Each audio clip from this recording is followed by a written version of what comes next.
Sa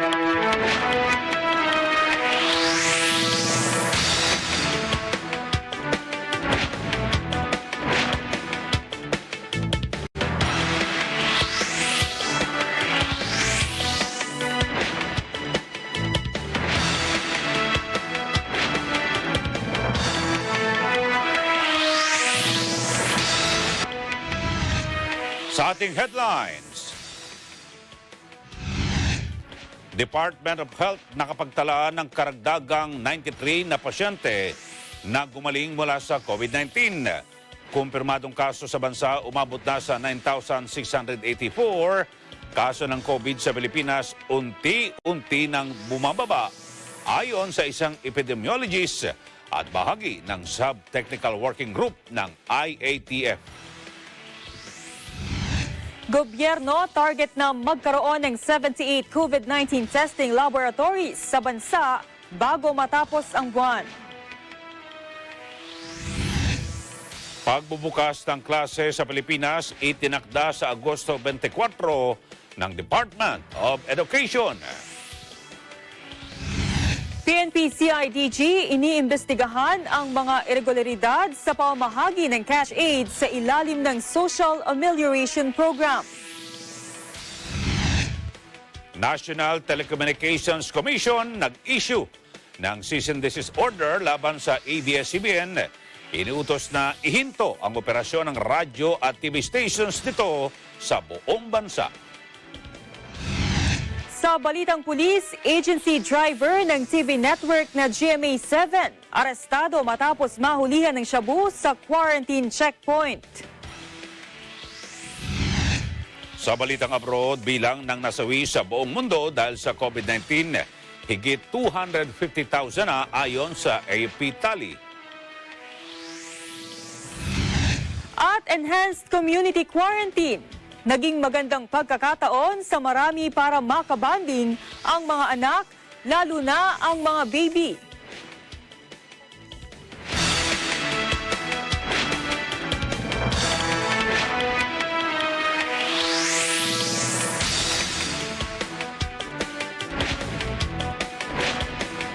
Magandang gabi Pilipinas, sa detalye ng ating mga balita. Umakyat na sa 9,684 ang naitalang COVID case sa bansa. Ayon sa DOH, ito'y matapos sila makapagtala ng 199 na bagong kaso ng virus infection sa nakalipas na 24 oras. Pinakamaraming kaso ang naitala sa NCR na nasa 173 o 87%. Ang isang kaso ay sa Region 7 habang 25 cases ay naitala sa iba pang lugar sa bansa. Nakapagtala naman ng 93 na bilang ng mga pasyente na nakarecover mula sa sakit. Dahil dito, umakyat na ngayon sa 1,408 ang bilang ng mga nakarecover mula sa COVID-19 dito sa bansa. May 14 naman na naiulat na nasawi mula sa virus. Dahil dito, abot na ngayon sa 637 ang bilang ng nasawi dahil sa COVID-19. Para naman po sa ating regular update ngayong araw, makikita po natin sa ating screen, as of 4 p.m. today, May 5, nakapagtala po tayo ng 199 na bagong kaso at umabot na po ang kaso natin sa 9,684. Sa mga ito, ang 173 ay mula sa National Capital Region, 26 ay mula sa iba't ibang lugar. Meron din po tayong 93 na bagong bilang ng mga kababayan na napagtagumpayan ang laban sa COVID-19. Sa kabuuan, meron po tayong total na 1,408 recoveries. Kasama po sa mga naitalang nakarecover ay ang mga pasyenteng nakakonfine at mga pasyenteng may mga positive mild and asymptomatic cases na nakarecover mula sa kanilang self-isolation at home quarantine. Ngunit ikinalulungkot po naming ibalita na 14 ang nadagdag sa bilang ng mga pumanaw sanhi ng COVID-19. Dahil dito, umabot na po sa 637 ang bilang ng mga nasawi. Ipinapaabot po namin ang aming taus-pusong pakikiramay sa lahat ng mga naulila. Good news, may unti-unting pagbaba ng kaso ng COVID-19 sa Pilipinas. Ito ang sinabi ni Dr. Wong. isang epidemiologist at bahagi ng Sub-Technical Working Group ng IATF. Kaugnay sa flattening of the curve update sa coronavirus. At dahil sa maraming tao sa Metro Manila, 70% ng COVID cases ay matatagpuan dito. Si Madeline Villar Moratillo sa detalye. Unti-unti nang nagkakaroon ng pagbaba sa mga kaso ng COVID-19 sa bansa o iyong tinatawag na flattening of the curve. Sa isang virtual press conference, ipinaliwanag ni Dr. John Wong, isang epidemiologist at bahagi ng Sub-Technical Working Group ng IATF, na simula noong Abril 1 ay nakita na nila ang pagsisimula ng pag-flat ng mga kaso ng COVID-19 sa bansa. Batay sa pinakitang graph ni Dr. Wong, makikita rin ang pagbagal ng case doubling time o bilis ng pagdami ng virus. Samantala, sinabi ni Wong na 70% ng naitalang COVID case ay nasa National Capital Region. Pero kung pagbabatayan ng kanilang mga nakakalap na datos, mas mababa ang death cases sa NCR at karamihan ng mga naitatala ngayong nasasawi dahil sa COVID-19 ay mula sa mga lalawigang nasa labas ng NCR. Pagdating naman sa pagpapababa ng mga kaso ng virus infection, nakita ang pinakamalaking improvement sa Mindanao. Sinabi pa ni Wong na sa kabila ng mga backlog sa COVID testing, nakita pa rin ang pagkakaroon ng flattening of curve. With regards to the issues of backlogs, no, actually our positivity rate is about 10%. No? So we only expect about 10% of those to be positive and to contribute to cases. No? Ayon kay Wong, ang 80% umano ng mga naitatalang kaso ng COVID-19 ay mula sa NCR, Cebu City, Rizal at Laguna. Habang itinuturing naman bilang COVID hotspots ang NCR, Bulacan, Rizal, Cavite at Laguna. Itinuturing namang cold spots ang Abra, Agusan del Norte at Agusan del Sur. Batay sa kanilang pag-aaral, inaasahan umanong pagdating ng May 15, 2020 na araw ng pagtatapos ng Extended Enhanced Community Quarantine ay lalagpas sa 7 araw ang doubling time ng mga nasasawi sa COVID-19, habang lalagpas naman sa 5 araw ang doubling time sa pagdami ng COVID cases. Aminado naman si Wong na masasabi lamang na tapos na ang COVID-19 pandemic na ito kung may mahanap ng bakuna laban sa sakit. Samantala, sinabi naman ni Health Undersecretary Maria Rosario Vergere na bumaba na rin ang backlog ng COVID testing sa mga pangunahing laboratorio ng Department of Health. From once 2,500, they now have 600 backlogs. Ang ating UPNIH from 1,300, they now only have about 200 backlogs. And for the rest, no, like San Lazaro, they initially had backlogs, but ngayon naibaba na nila. And also for Baguio Gen. And Western Visayas now has 0 backlog, no, naayos na nila. Ang mga backlog na ito ang dahilan kung bakit natatagalan ang paglalabas ng resulta ng isinagawang COVID testing. Itong backlog na ito, we are trying to network, no, among the existing laboratories so that we can reduce them, and hopefully with the addition of other laboratories ngayon, mawawalan tayo ng backlog in time. Para sa Eagle News, Madeline Villar Moratillo, we live in interesting times. Target ng National Task Force Against COVID-19 na magkaroon ng 78 COVID-19 testing laboratories sa bansa bago matapos ang buwan. Ayon ito kay NTF Deputy Chief Implementer Vivencio Dizon sa isinagawang palace briefing kagabi. Anya, kapag dumami ang bilang ng testing laboratories ay mapapalakas ang kapasidad ng bansa na magsagawa ng 30,000 test kada araw.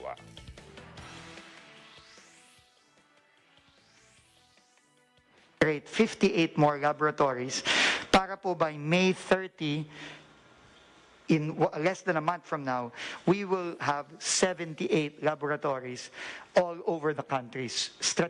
Kasi ito po talaga ang way. Once na we have enough testing capacity, sabi nga po ni Secretary Duque at ni Secretary Galvez, mas magiging kampante po tayo na mag-ease ng restriction.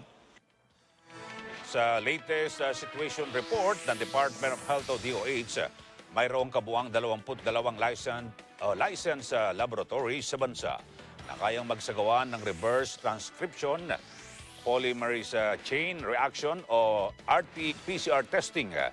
Sabi ni Dizon, ang mga nagsabing laboratorio ay may kapasidad na makapagsagawa ng 5,000 test kada araw. Ang kalaban po ay yung disease, hindi po yung taong may sakit. Ang kalaban po ay yung sakit itself. But to unmask that, we have to test. So, it also, I think, is very important, especially from a communications point of view, Mayor, that we need to ramp up testing to save lives. And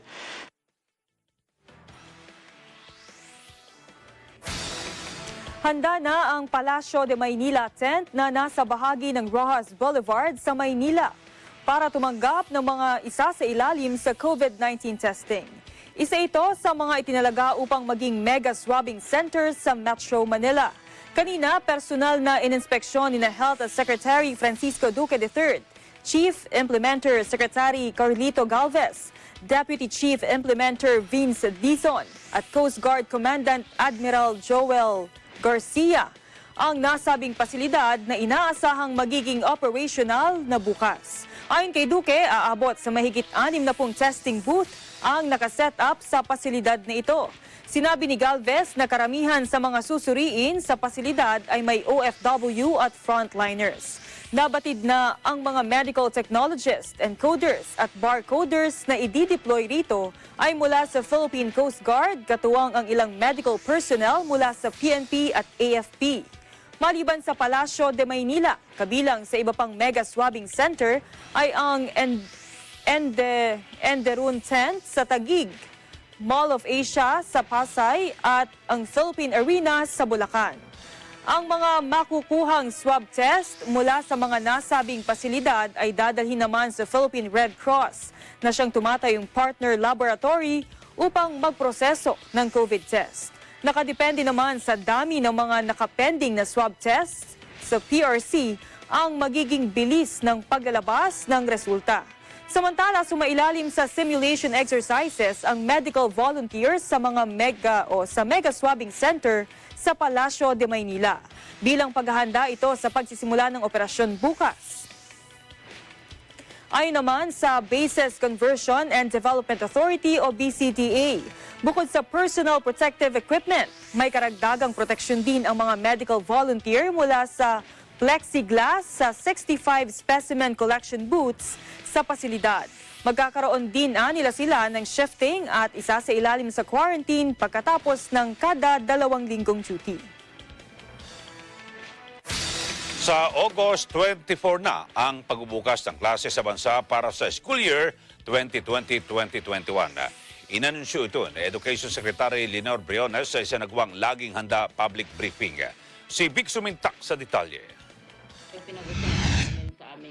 Inanunsyo na ng Department of Education o DepEd ang pagbubukas ng klase sa mga paaralan sa bansa sa August 24. Sa Laging Handa briefing, sinabi ni Education Secretary Leonor Briones na napagkasunduan ng pamunuan ng DepEd na bubuksan ang klase sa buwan ng Agosto alinsunod sa isinasaad ng batas at magtatapos sa Abril 30, 2021. Ayon kay Briones, papayagan ng DepEd ang physical attendance ng mga estudyante sa paaralan sa mga lugar na walang banta ng COVID-19. Inihayag ni Briones, sa mga lugar naman na may kaso ng COVID-19, ipatutupad ang online o flexible learning system.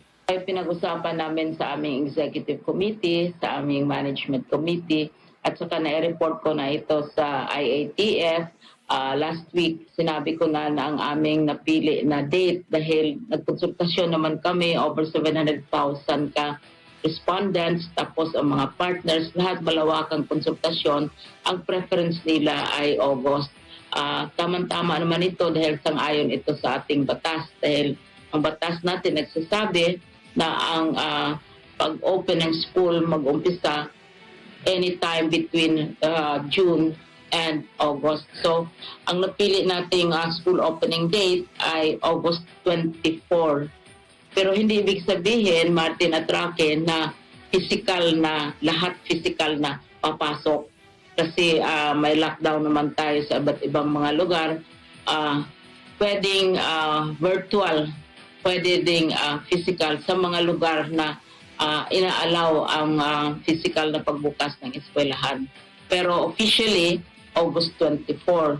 Tapos matapos naman ang school year by April 30. Idinagdag ni Briones na simula naman sa June 1 hanggang June 30 ay obligadong mga teachers na sumailalim sa capacity building sa pamamagitan ng DepEd Common Platforms na bagong programa ng kagawaran para sa mga batang mag-aaral. Para sa Eagle News, Vic Sumintak, we live in interesting times. Plano ng Department of Transportation o DOTR na magkaroon ng programang aasiste sa mga estudyante sa buong bansa na stranded dahil sa implementasyon ng Enhanced Community Quarantine. Ang nasabing scheme ayon sa DOTR ay tatawaging Hatid Estudyante Program. Sa isang pahayag, sinabi ni Transportation Secretary Arthur Tugade na ipapanukala nila ang programa sa Interagency Task Force on the Management of Emerging Infectious Diseases. Sa ilalim niya ng programa ay tutulungan ang mga stranded na estudyante na makabalik sa kanilang mga probinsya at oras na maaprubahan ng IATF ay agad nila itong ilulunsad. Itinalaga naman ng kalihim sina Philippine Ports Authority o PPA General Manager J. Santiago, Under Secretary for Aviation and Airports Manuel Antonio Tamayo, at Assistant Secretary for Road Transport and Infrastructure Mark De Leon na pangasiwaan ang implementasyon ng programa.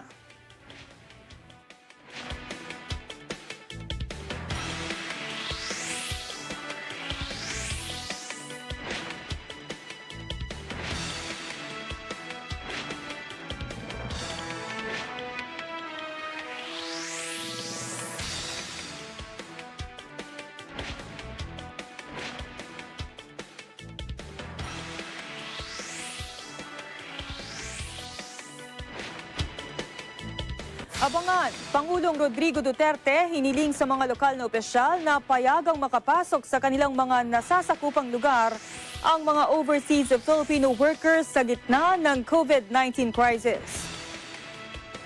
Pangulong Rodrigo Duterte nag-alok ng 30,000 pesos na pabuya sa sinumang magre-report ng katiwalian sa kanilang mga LGU pero kailangang magpakita ng ebidensya. Antabayan na ng mga balitang yan sa pagbabalik ng mata ng Agila.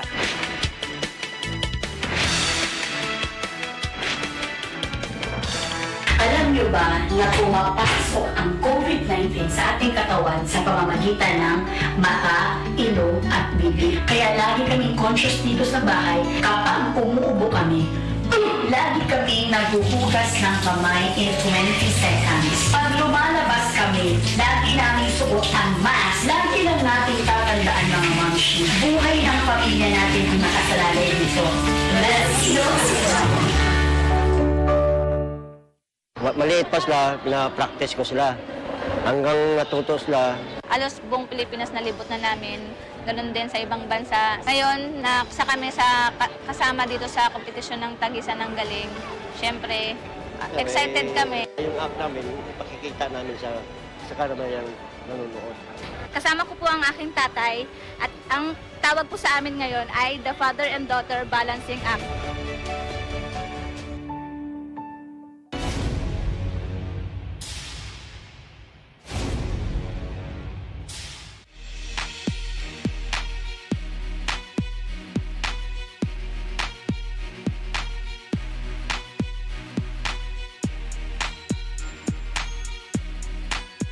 This program is presented by SMC Infrastructure, building a better world. Sanmig Sugar-Free White Coffee, puno ng white coffee taste without the sugar, kaya lower calories. Try mo na, Sanmig Sugar-Free White Coffee. Sarap ng white coffee, now sugar-free. Vet-approved Nutri-Chunks, the only premium dog food with active boost for optimum energy and prebiotics that helps strengthen immunity. Just like Catherine Bernardo, gawing listo ganado ang fur babies nyo. Listo ganado sa Nutri-Chunks. Co-presented by Hubert, expert in air conditioning and electromechanical. Also engaged in structural, electrical, fire protection, plumbing, and sanitary services. Hubert, your ultimate MEPS and air conditioning solutions. Vita Herbs Philippines Green Coffee. Masarap, mabango, at healthy pa. Canrib Corporation, your ventilation and air conditioning specialist. New San Jose Builders Incorporated. Unlad Incorporated International, fight against global poverty. In participation with Rain or Shine Elastomeric Waterproofing Paint, color for protection for your home. Matimco. Matimco is wood. Wood is Matimco. R Square Variables Incorporated, your trusted UPS supplier and UPS maintenance provider in Luzon, Visayas, and Mindanao. CompuZell Computer Services, ID card and lanyard manufacturer. Saisho International Trading Corporation. DN Steel.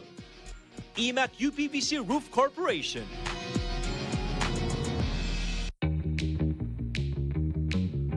Hey, Gretchen Ho here, and I'm a white coffee lover. Creamy kasi, and very yummy. Pero mas masarap kung hindi nakaka-guilty. Check my new discovery, Sandmade Sugar-Free White Coffee. Puno ng white coffee taste without the sugar, kaya lower calories. Try mo na! Sandmade Sugar-Free White Coffee. Sarap ng white coffee, now sugar-free.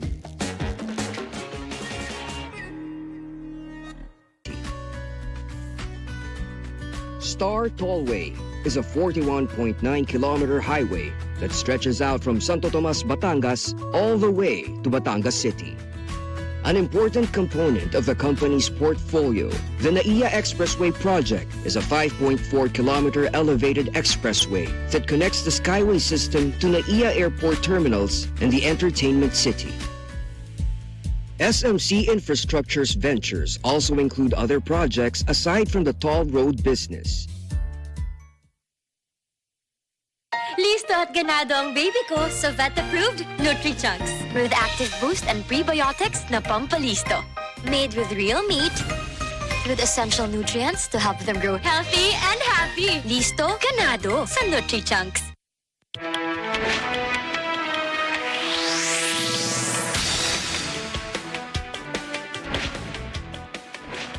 TV at radio broadcast companies hindi na kailangan kumuha ng legislative franchise ayon sa isang kongresista. Public Telecommunications Policy Act of 1995 o RA 7925 planong amyendahan. Nasa linya natin ang komunikasyon si Eden Santos para sa detalye. Eden. Yes, Ellie, tama ka. Sa harap ng kontrobersya sa prangkisa ng isang giant network, isinulong sa Kamara ang pag-amyenda sa Public Telecommunications Policy Act of 1995 o RA 7925. Ito ay matapos ihain ni Surigao del Sur Representative Prospero Pichay Jr. ang House Bill 6680 o ang Public Telecommunications and Broadcasting Act of the Philippines. Layo ng panukalang batas na ito na amyendahan ng Section 1, 2, 3 at 16 ng RA 7925. Sa ilalim ng Section 16, sakaling ito ay maamyendahan, bibigyan ng broadcast entities na may nakabingbing aplikasyon o expired na o kaya naman ay mag-expired pa lang ang prangkisa ng 5 taon para makapag-comply sa mga probisyon ng batas. Narito ang bahagi ng kanyang pahayag. This is a triumph of the rule of law. Mahirap naman kasi yon na hindi natin ipapatupad ang batas dahil na magkagulo. Imagine, lahat na lang sasabihin. Pwede ako mag-operate ng TV, pwede ako mag-operate ng radio, sasabihin natin. Wala kang franchise. So what? Yung ABS-CBN, bakit ganon? No? Pwede ako mag-operate ng barko, pwede ako mag-operate ng bus, kahit wala akong certificate of public convenience. Kasi yun naman ABS-CBN, kahit na expired na, pwede pa rin. It is a rule of law that is being protected in my position, in my stand. And also the same with the Solicitor General Jose Calida.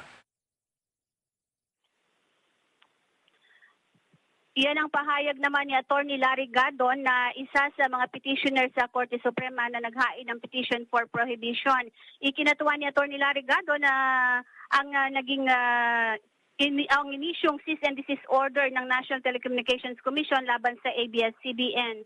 Ayon sa abogado, patunay ito ng tagumpay ng rule of law. Anya, mahirap naman kasi na hindi ipatupad ang batas dahil posibleng may mga ibang kumpanya ang gamiting basihan ng ABS kung balagay din sa alanganing sitwasyon ang mga ito. Samantala, binatikos ng Makabayan Black sa Kamara ang cease and desist order ng NTC laban sa Giant Network. Nasa 11,000 empleyado umano ang maapektuhan at mawawalan ng trabaho sa pagsasara ng himpilan.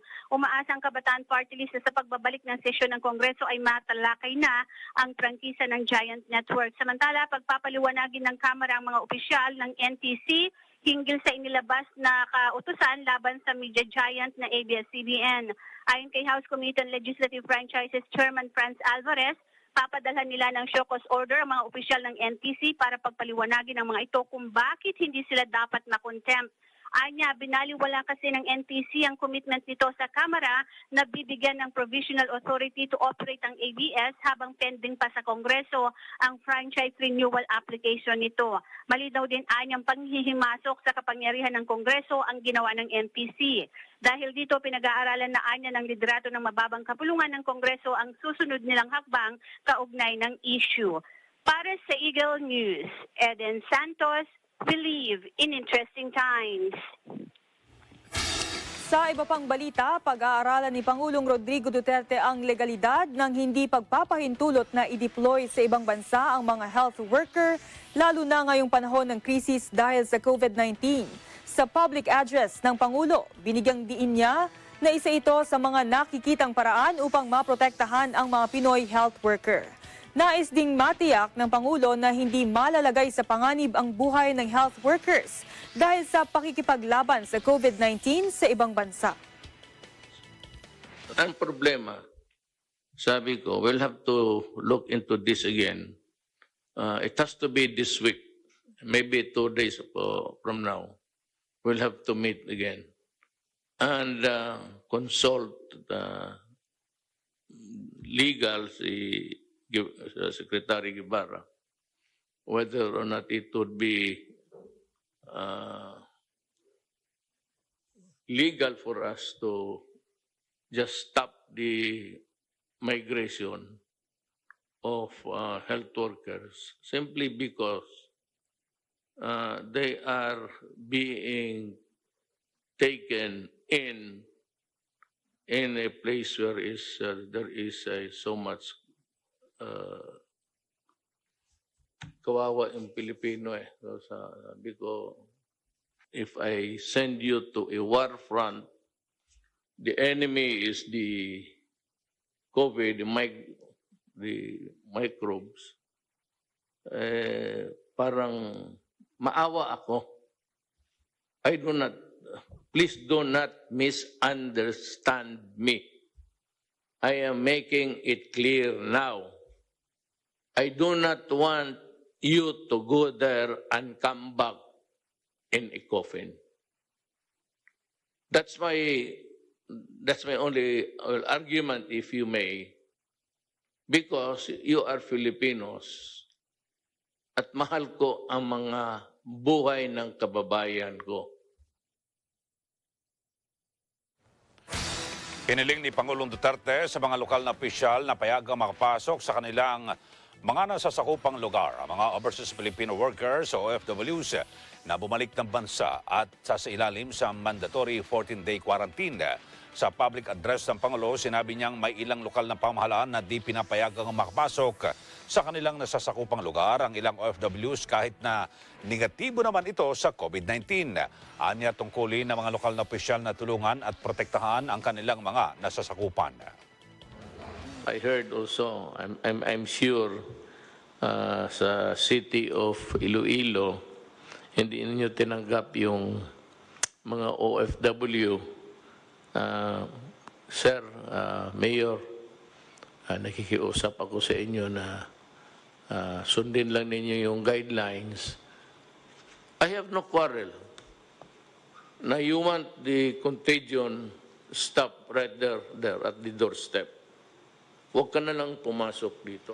But to say that just hindi kayo pwedeng pumasok even coming from abroad, and even if staying there for already more than 14 days without anything happening to them, then the national government, makinig kayong local executives, the national government will insist that you accept the OFW. Magkakaroon ho tayo ng problema if you resist. Because then, as a worker of government, it falls upon my shoulders to see to it that everything is done fair. Ng Pangulo, nauunawaan naman niya ang damdamin ng mga lokal na opisyal sa dahilan kung bakit nila hindi pinapayagang makapasok ang mga OFW. Pero dapat anyang sumunod ang mga lokal na opisyal sa isinasaad ng konstitusyon.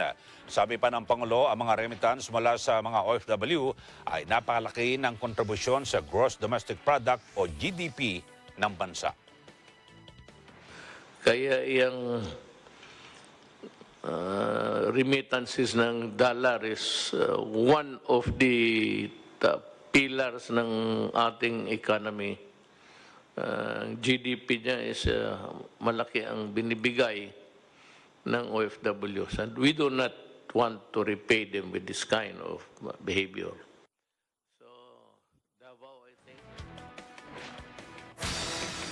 Kabuuang 48 overseas Filipino workers o OFWs na bumalik sa lalawigan ng Bohol ang naka-isolate sa mga quarantine facility. Sinabi ito ni Governor Arthur Yap sa isinagawang Laging Handa press briefing. Anya, 2 sa mga nasabing OFW ang nagpositibo sa COVID-19 matapos na isailalim sa PCR-based test. Pero nagnegatibo sa isinagawang rapid antibody test. Dagdag pa ni Yap, hinihintay nila ang final report ng Department of Health kaugnay sa totoong status ng 2 OFWs. Transparent ba? Nung Sabado, nung May 1, merong na-report yung DOH na nag-positive dito sa returning OFWs. May 2 daw na nag-positive sa PCR test. Pero ngayon, after that, immediately, pinarapid test sila ng DOH at lahat negative. Kaya ngayon, hinihintay pa namin yung final word from DOH kung ano nga ba. So today, yung 48 OFWs po na nakauwi dito sa Bohol, lahat po sila pinapa-second PCR natin, Secretary, para malaman natin na sure. Kasi samantala, maayos naman ang kondisyon ng mga OFW na umuwi sa Bohol. Sabi ni Yap, hindi naman nakitaan ng mga ito ng anumang malalang flu-like symptoms. Sa latest report sa akin, wala po sa kanila ang nagpapakita ng severe or unstable, mild acute respiratory disorders. Wala naman. Merong 2, 3, may mga mild na mga sipon nila, nabibigyan sila ng gamot, pero normal naman. According to the doctors, hindi naman po out of ordinary yung nakikita nila.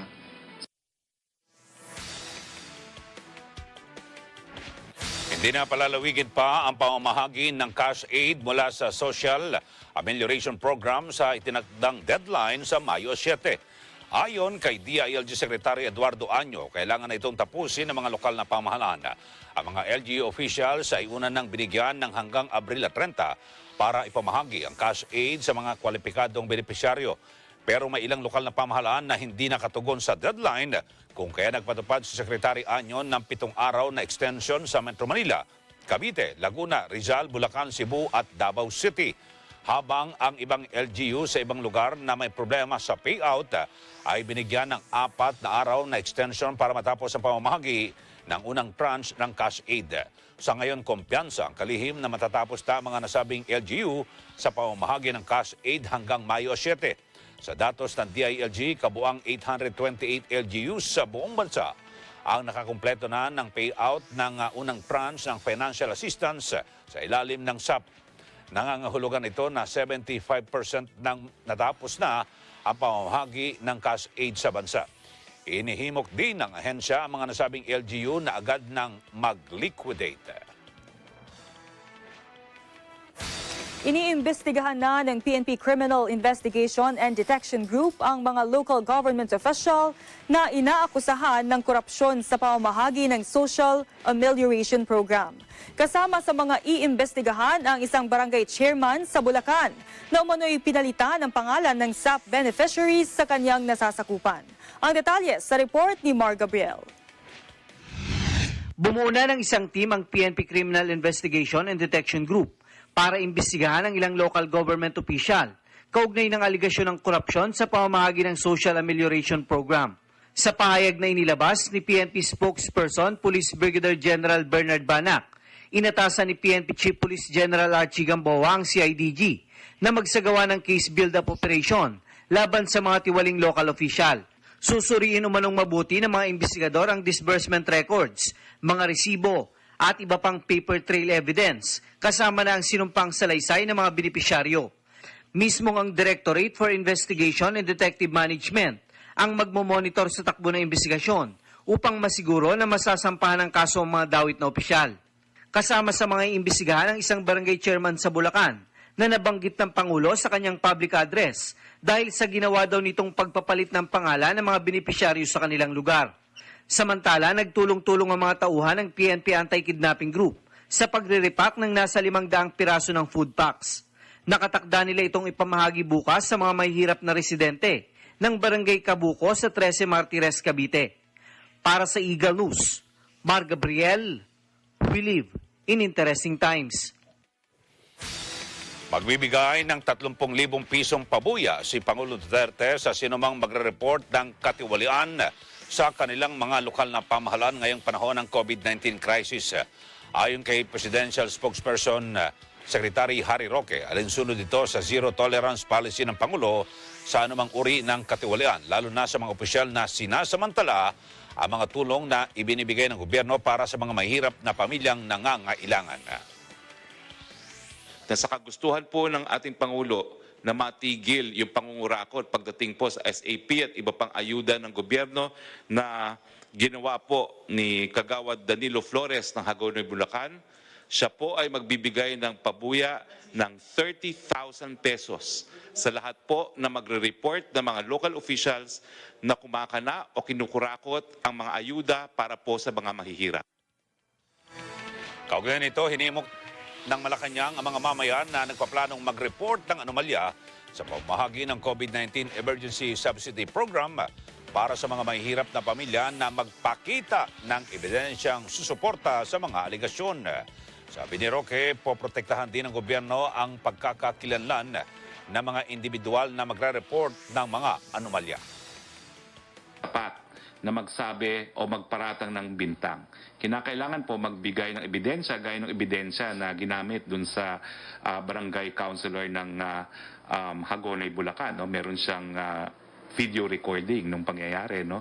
So, kinakailangan po gumawa rin ng complaint affidavit.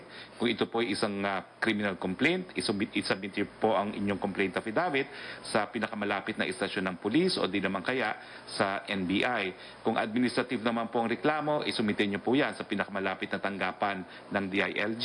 At gaya ng sinabi ng Presidente, pwede niyo rin pong itawag sa 8888. Hindi po sapat na nagsusumbong naman, kinakailangan magsumiti po ng ebidensya dahil ang pabuya po ay doon sa mapapatunayang tama po ang paratang. Hindi lang po magpaparatang, kinakailangan patunayan.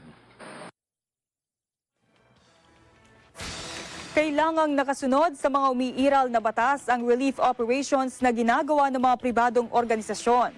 Ayon ito sa Department of Justice o DOJ. Sa isang statement, sinabi ni Justice Secretary Menardo Guevara, ito ay para matiyak na hindi naisa sa panganib ang public health sa panahon ng relief operations at quarantine protocols na ipinatutupad sa gitna ng COVID-19. Kasunod ito ng insidente na kinasangkutan ni dating Senator Jinggoy Estrada na inaresto ng mga pulis dahil sa pagsasagawa ng relief drive nang walang permit mula sa San Juan City Government.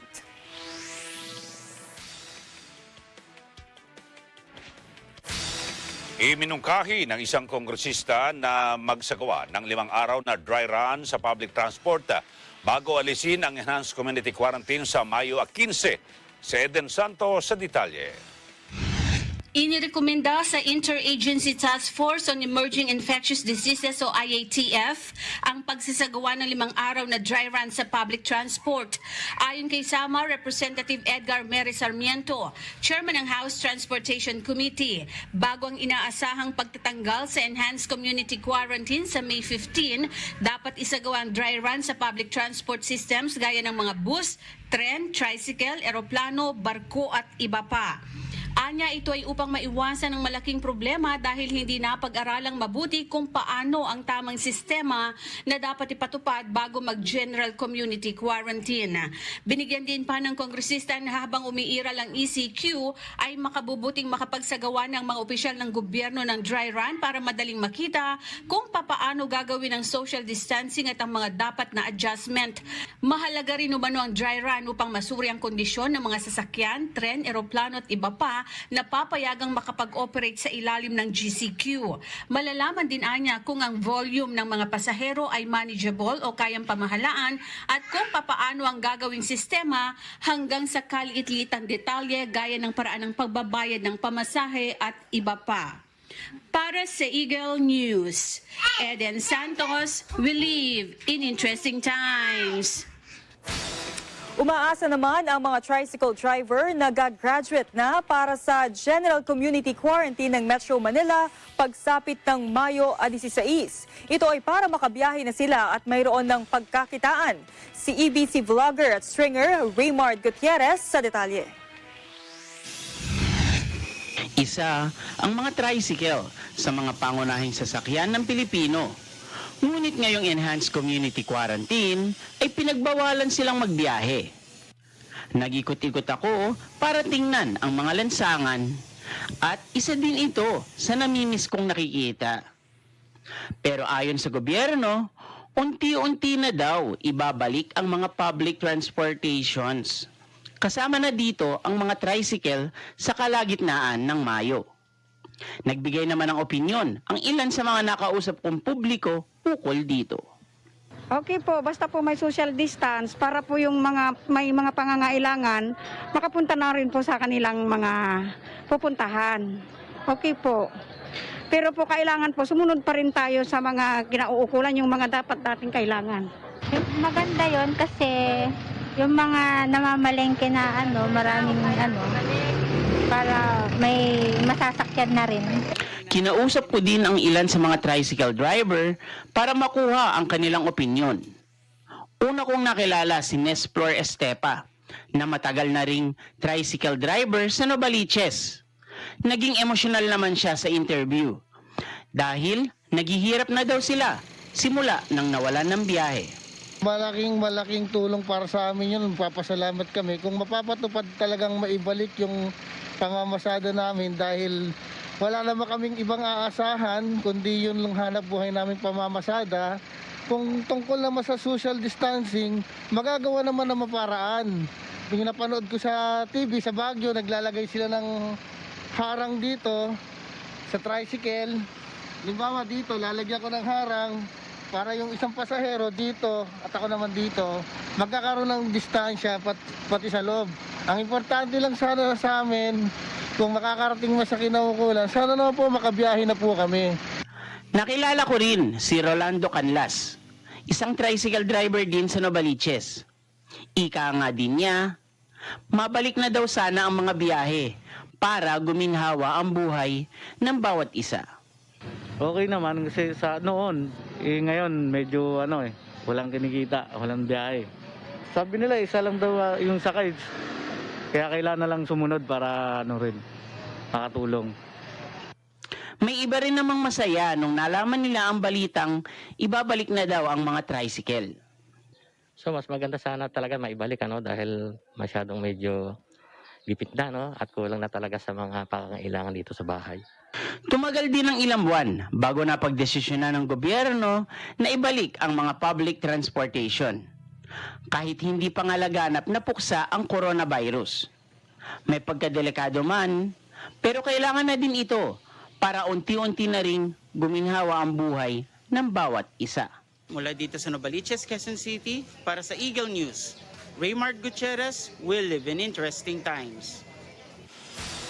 Iglesia ni Cristo nagkaloob ng 500 sako ng bigas at mga personal protective equipment sa Malasakit Movement. Makikinabang sa nasabing ayuda ay ang COVID-19 frontliners at iba pa nating mga kababayan. May detalye si Erlo Bringas live mula sa siyudad de Victoria, Bulacan. Erlo.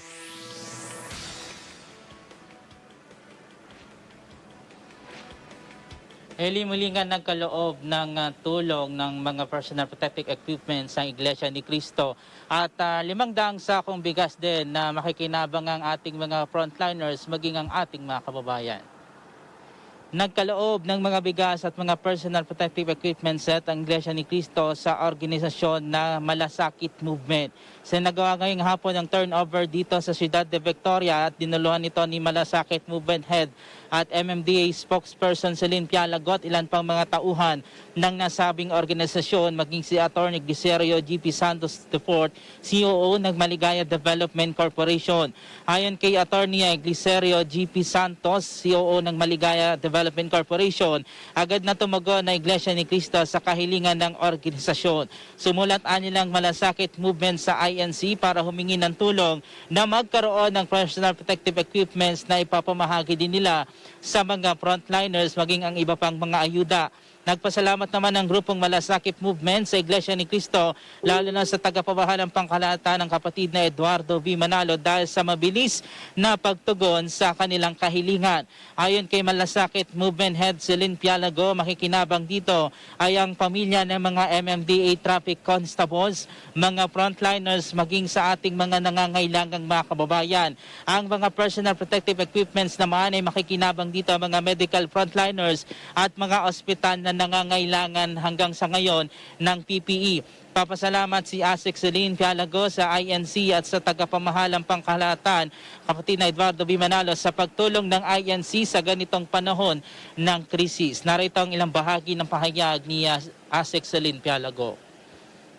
Well, number one po, gusto po namin magpasalamat sa pamunuan po ng Iglesia ni Cristo and of course kay Ka Eduardo Manalo po dahil hindi po sila nag-atubiling tumulong po sa mga kababayan nating nangangailangan ngayong COVID-19 po ang krisis na kinakaharap natin. So ngayon po itong 500 sacks of rice, nasa mahigit 12,000 families po ang maaabutan nito, samantalang ang mga PPEs naman po ay maaari nating maiabot sa ating mga frontliners kagaya po ng aming ahensya which is MMDA. So makakaasa po kayo, hindi po namin paaabutin ng May 15. Madidispose po ng Malasakit Movement ang donations po ng INC. With that, ang mga organisasyon po na kagaya namin ay hindi naman po magiging matagumpay kung wala po yung tulong ng mga pribadong sektor kagaya ho ng INC. Kaya po with that, sobrang salamat po dahil po itong mga donasyon na ito, hindi lang po natin alam kung gaano po karaming pamilya ang matutulungan yan.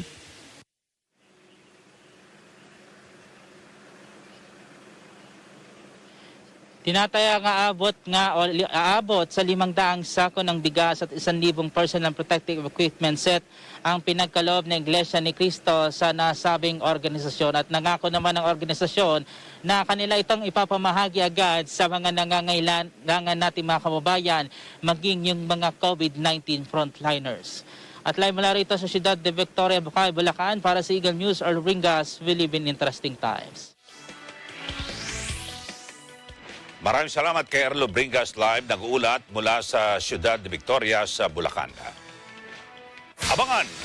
Community-based testing centers binuksan sa District 1 at 2 ng Quezon City. At Chief Presidential Legal Counsel Secretary Salvador Panelo, pinaalalahanan ng publiko na mahalagang sa mga otoridad lamang makinig tungkol sa mga alituntunin sa pag-iwas sa COVID-19.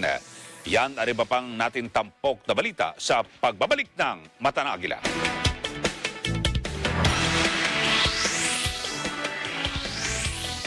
Mga mommies, ngayong umiikot ang COVID-19, kailangan malakasin natin ang katawan ng ating pamilya.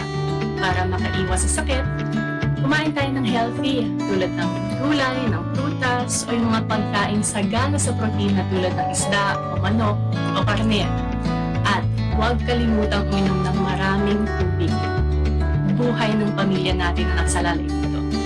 Let's give us a call.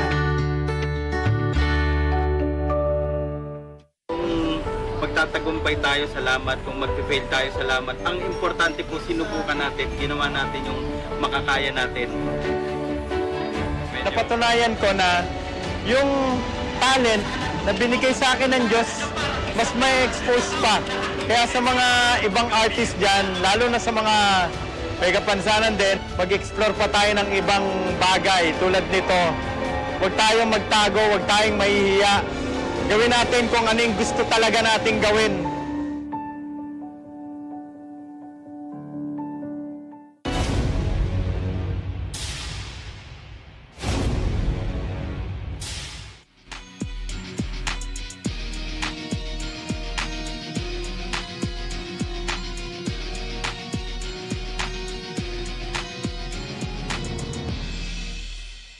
This program is presented by SMC Infrastructure, building a better world.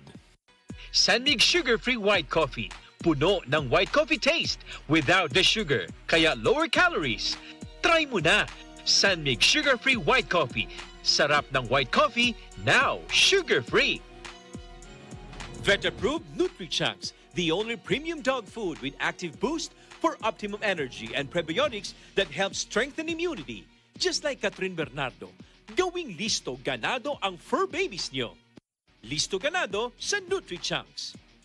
Co-presented by Kubert, expert in air conditioning and electromechanical. Also engaged in structural, electrical, fire protection, plumbing, and sanitary services. Kubert, your ultimate MEPS and air conditioning solutions. Vita Herbs Philippines Green Coffee. Masarap, mabango, at healthy pa. Canrib Corporation, your ventilation and air conditioning specialist. New San Jose Builders Incorporated. Unlad Incorporated International, fight against global poverty. In participation with Rain or Shine Elastomeric Waterproofing Paint. Color for protection for your home. Matimco. Matimco is wood. Wood is Matimco. R Square Variables Incorporated, your trusted UPS supplier and UPS maintenance provider in Luzon, Visayas, and Mindanao. CompuZell Computer Services, ID card and lanyard manufacturer. Saisho International Trading Corporation. DN Steel. EMAC UPVC Roof Corporation.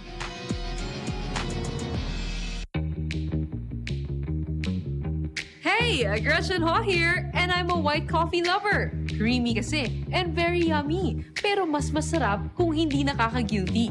Check my new discovery, Sanmig Sugar-Free White Coffee. Puno ng white coffee taste without the sugar, kaya lower calories. Try mo na! Sanmig Sugar-Free White Coffee. Sarap ng white coffee, now sugar-free.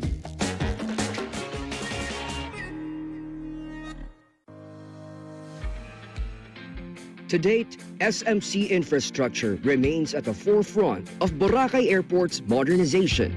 The current and long-term developments include the construction of an international airport passenger terminal and the extension of the existing runway to better serve bigger aircrafts, providing tourists with world-class access to this slice of paradise.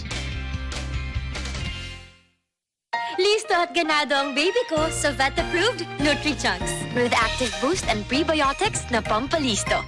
Made with real meat, with essential nutrients to help them grow healthy and happy. Listo, ganado sa Nutri-Chunks.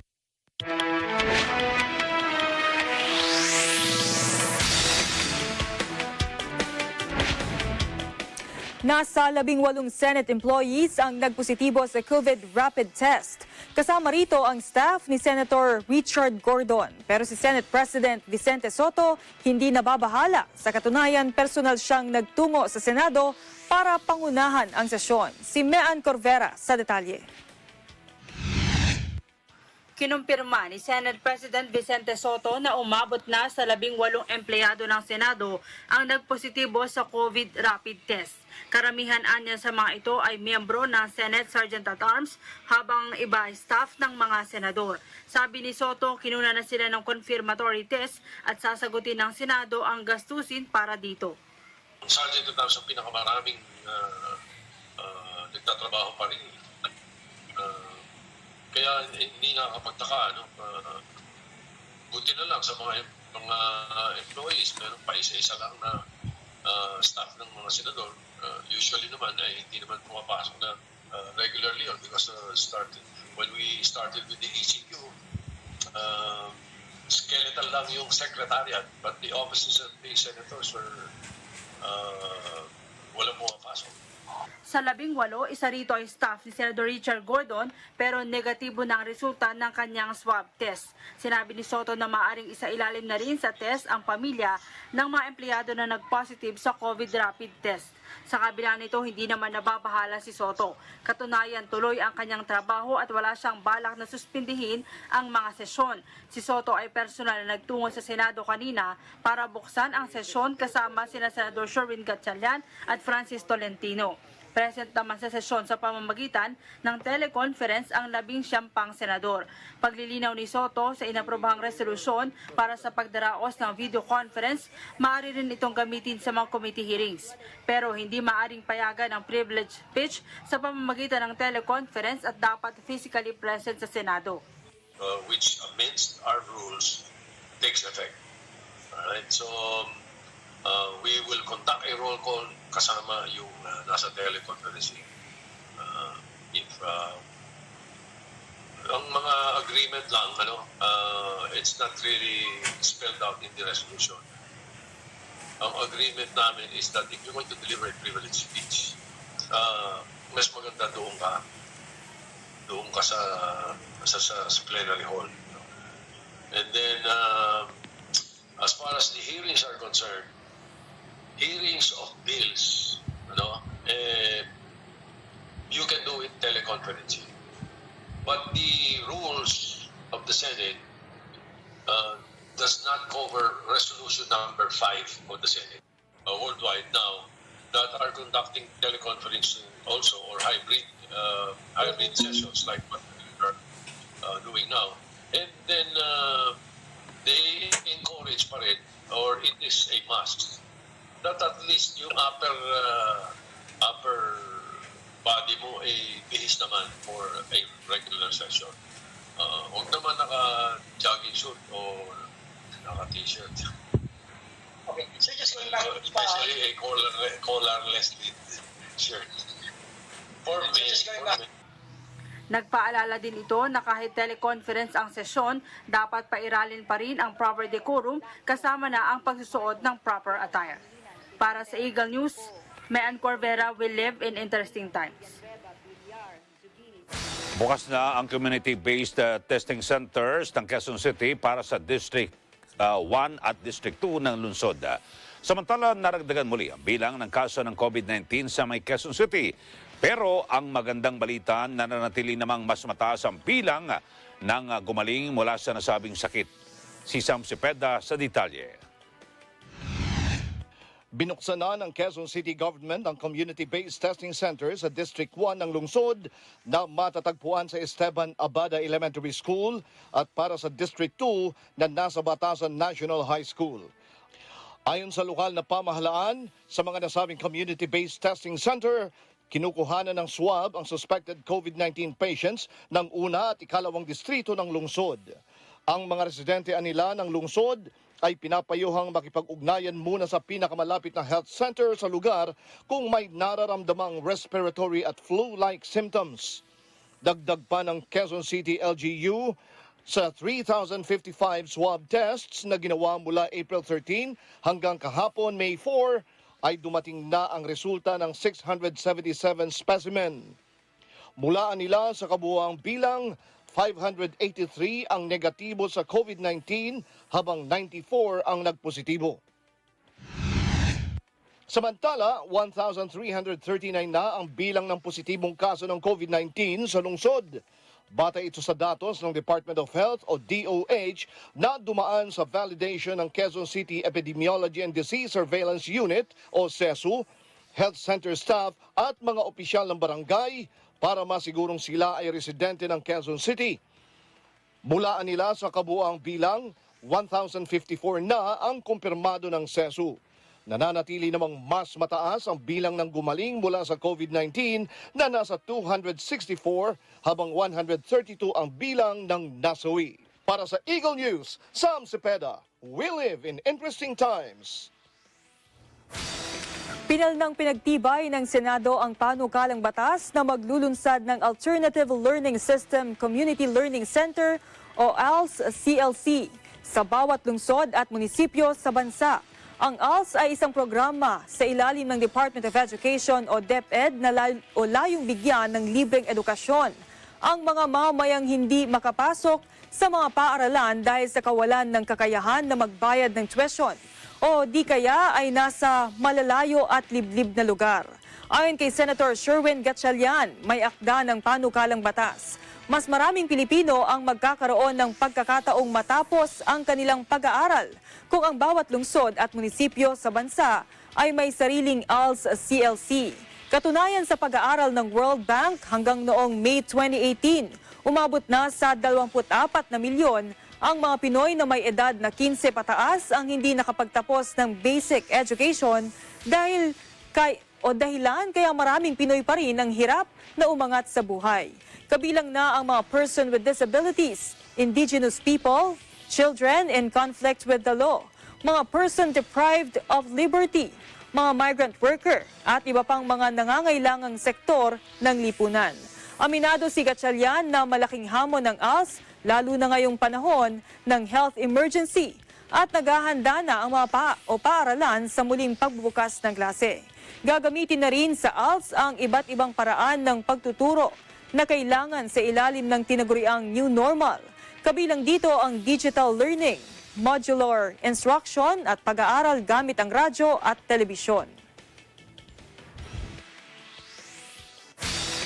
Pag-suspinde ni Pangulong Duterte sa 3% rate hike sa PhilHealth contribution ng mga OFW, ikinatuwa ng sektor ng mga overseas Filipino workers. Kamara at Senado magpupulong para alamin kung kailangang amendahan ang Universal Healthcare Law. Si Eden Santos sa detalye. Welcome sa hanay ng mga overseas Filipino workers ang mabilis na aksyon ni Pangulong Rodrigo Duterte sa umano'y hindi makatarungang 3% rate hike sa kanilang kontribusyon sa PhilHealth. Ito ay matapos i-anunsyo ni Presidential Spokesperson Harry Roque ang direktiba ni Pangulong Duterte na isuspindi ang nasabing rate hike.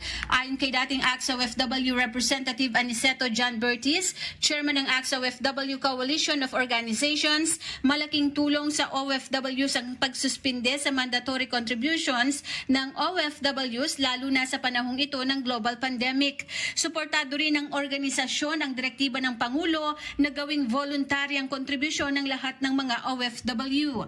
Gayunman, sinabi ni Bertiz na kailangang reviewin at rebisahin ang Implementing Rules and Regulations o IRR ng Universal Healthcare Law, particular na ang ukol sa mandatory payment ng premium charges bilang requirement sa mga OFW para makakuha ng Overseas Employment Certificate o OEC bago payagang makalabas ng bansa.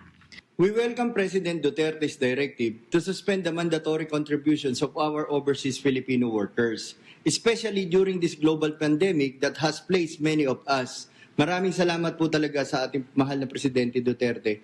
We also support his directive to make contribution voluntarily for all OFWs. Ganon din naman po ang ating paniwagan noon pa na suspindihin ang 3% na pagtaas po ng PhilHealth premium charges for OFW.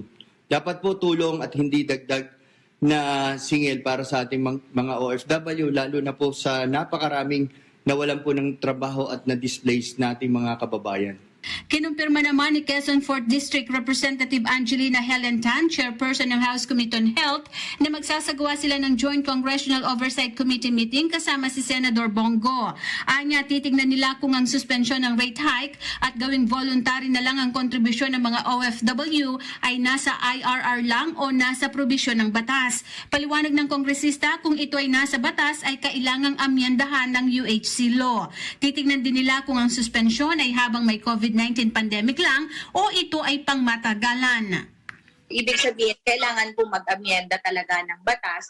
Pero yun nga, na-explain ko po kanina, hindi po siya ganun kasimple in a sense na may mga direct contributors po tayo. Nauna nang inanunsyo ni Roque na sinuspindi na ng Department of Health ang Item 10.2C ng IRR ng UHC Law, habang ang POEA at OWA naman ay hindi na rin kailangan ng PhilHealth premium contributions bilang requirement para ma-issuehan ng OEC ang isang OFW. Para sa Eagle News, Eden Santos, we live in interesting times. Kinakailangan ng Department of Education o DepEd ang kooperasyon ng mga magulang para protektahan ang mga kabataang papasok sa online learning laban sa cyberbullying. Sa isang virtual meeting ay sinabi ni Education Undersecretary Nepomuceno Malaluan na kailangan nila ang tulong ng mga magulang para gabayan ang mga mag-aaral sa mga pinapasok na websites. Dapat ay magkaroon ng kaalaman ang bawat isa sa pagtingin ng digital at online content ng isang website. Siniguro naman ni Malaluan na aprobado at na-review ng Bureau of Learning Resources at Bureau of Curriculum Development ang content na in-upload ng DepEd sa kanilang online learning platform na DepEd Commons, kung saan tinatayang nasa 4 na milyon ang naging user nito sa kasagsagan ng Enhanced Community Quarantine o ECQ. Ang online learning ang isa sa nakikitang solusyon ng DepEd para sa mga mag-aaral dahil sa banta ng coronavirus disease sa bansa. Nagpasalamat ang negosyanteng si Manuel Pangilinan sa sinseridad at kagandahang loob ni Pangulong Rodrigo Duterte. Reaksyon nito ng businessman sa apology o paghingi ng paumanhin ng Pangulo sa masasakit na salitang binitawan nito laban kay Pangilinan at gayon din sa mga ayala sa nakaraan. Tinayak ni Pangilinan na ang kanyang pinangungunahang Metro Pacific Business Conglomerate ay handang tumulong sa gobyerno ngayong nilalabanan ng krisis na dulot ng coronavirus pandemic. Lubusan anya makikipagtulungan ang kanyang grupo na maging kapartner ng pamahalaan na tungunan ng pangangailangan ng mga kababayan ngayong panahon ng kapighatian, krisis hatid ng COVID-19. Pinaalalahanan ni Chief of Presidential Legal Counsel Secretary Salvador Panelo ang publiko na mahalagang sa mga otoridad lamang makinig tungkol sa mga alituntunin sa pag-iwas sa COVID-19. Dagdag pa niya, dapat din iwasan ang pagpapakalat ng fake news at importanteng magkaroon ng tamang pag-unawa sa mga hakbang at impormasyon lalo na ngayong panahon ng krisis dulot ng COVID-19. Payo pa ni Secretary Panelo sa mga mamamayan, huwag basta-basta maniniwala sa mga nababasa sa social media tungkol sa COVID-19. Anya, sa mga otoridad lamang dapat na makinig tungkol sa pag-iwas sa nasabing sakit. Mamamayan natin na mahilig sa social media, yung mga nagpo-post ng kung ano-anong mga pananalita, mga pahayag na walang katotohanan, na lumilikha lamang ng pangamba, ng tuliro, pagkatuliro. Narratives that are not only false, but they create panic, fear, and anxieties. Ito yung mga dapat po gamitin natin yung ating discernment na tinatawag. Huwag tayo karakarakang maniwala. Dagdag pa ni Panelo, ang gobyerno ay araw-araw namang nagbibigay ng mga pahayag o update tungkol sa COVID-19. At ito lamang anya ang dapat na pakinggan at paniwalaan. Mga pahayag, pakinggan niyo po si Presidential Spokesperson Harry Roque everyday. Sinasabi niya kung anong mga napag-usapan namin dun sa IATF or Interagency Task Force for Emerging Infectious Diseases. Ito po ang policy-making body na gumagawa ng mga patakaran, mga alituntunin, palatuntunan na ipaiiral naman ay patutupad ng chief implementer. Apart from that, yung pong mga cabinet secretaries ay nagbibigay din ng kanilang mga pahayag kaugnay sa specific assignment nila. Doon po kayo makinig bago po kayo mag-post o repost o i-share yung narinig ninyo na wala namang katotohanan. Samantala, nakatuon ngayon ang pansin ng publiko sa paraan ng pagsusuri kung ang isang tao ay positibo o negatibo sa COVID-19. Pero alam ba ninyong kung anong klase ng mga test ang ginagawa ng mga health authorities sa mga hinihinalang may COVID? Ibinahagi yan ni dating Health Secretary at ngayon Iloilo Representative Janet Garin sa programang Saganang Mamayan. May detalye si Jennifer Cruz. Ipinaliwanag ni dating Health Secretary at ngayon Iloilo 1st District Representative Janet Garin ang kaibahan ng rapid test o antibody test sa diagnostic test o polymerase chain reaction o PCR test. Sa panayam sa programang Saganang Mamamayan sa Net25, sinabi ni Garin na kapag ang isang pasyente ay nagpositibo sa rapid test o antibody test, ang ibig sabihin ay nagkaroon na ito ng COVID-19 dati at meron ng proteksyon, subalit hindi pa masiguro kung gaano tatagal parang tuluyang maligtas sa coronavirus. At kapag negatibo naman anya ang pasyente sa rapid antibody test, ay nangangahulugan na hindi pa siya nahahawaan ng COVID-19 o nasa early stage o highly infectious stage na. Okay. Ang rapid test or antibody test, nagko-complement po ito dun sa PCR test, no? Yung PCR test would detect an active infection na agad-agad, no, yung symptoms. Kasi yung PCR test, ang dinidetermine niya yung parte ng virus. So nagpo-positibo yun, minsan 2 araw before the symptoms, actually until the 14th day na may symptoms ng pasyente, pero yung peak niya ay nasa first week. Yung rapid antibody test naman, 2 klase yung antibody doon. Yung IgM na tinatawag natin, tumataas siya somewhere on the 5th to the 7th day after the onset of symptoms. So, ang IgG naman, pagka wala na yung infection. Ipinaliwanag pa ni Representative Garin kung sino ang dapat sumailalim sa antibody rapid test at ang 2 uri ng antibodies na napuproduce sa ating katawan.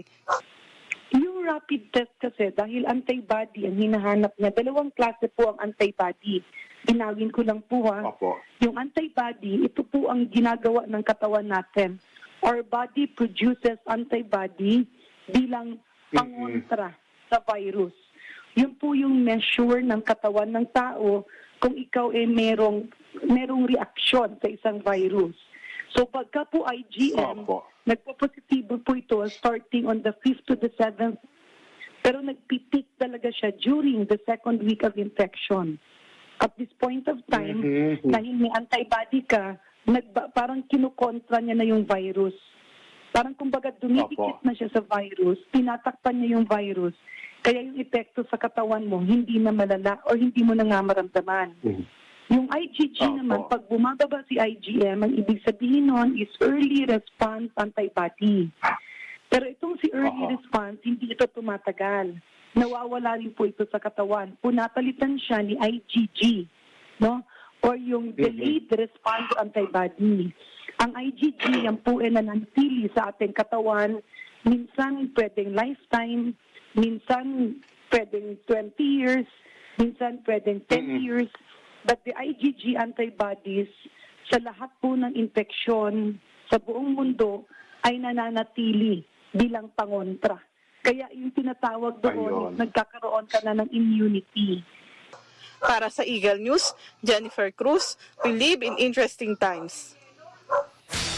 Abangan, agency driver ng isang TV network arestado matapos mahulihan ng shabu sa quarantine checkpoint sa Quezon City. At National Telecommunications Commission nag-issue ng cease and desist order laban sa ABS-CBN. Iniutos na ihinto ang operasyon ng radyo at TV stations nito sa buong bansa. Ang detalye sa pagbabalik ng Mata ng Agila.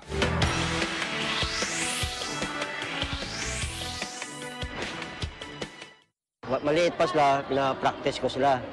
Hanggang natuto sila. Alos buong Pilipinas nalibot na namin. Ganun din sa ibang bansa. Ngayon, nakasa kami sa kasama dito sa kompetisyon ng Tagisan ng Galing. Siyempre, excited kami. Yung app namin, ipakikita namin sa karamihan nanonood.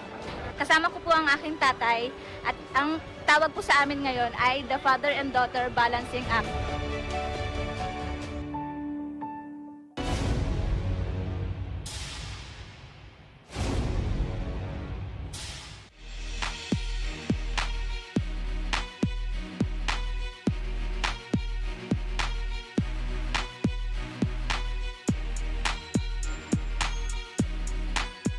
This program is presented by SMC Infrastructure, building a better world.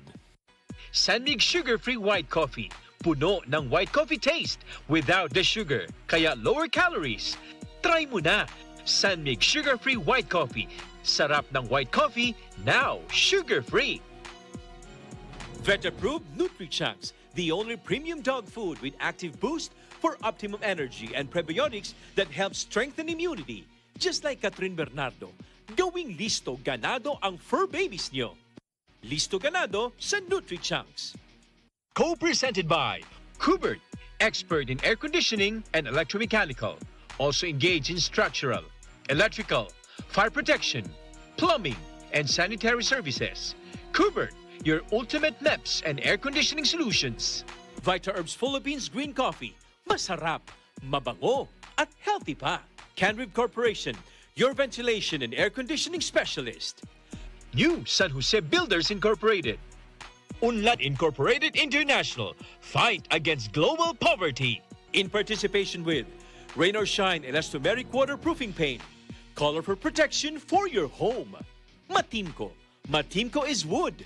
Wood is Matimco. R Square Variables Incorporated.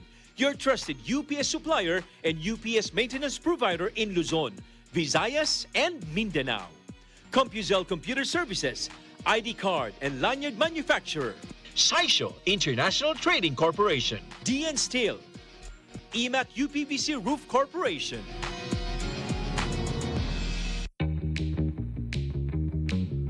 Hey, Gretchen Ho here, and I'm a white coffee lover. Creamy kasi, and very yummy. Pero mas masarap kung hindi nakaka-guilty.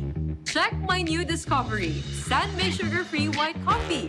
Puno ng white coffee taste without the sugar, kaya lower calories. Try mo na! San-Made Sugar-Free White Coffee. Sarap ng white coffee, now sugar-free.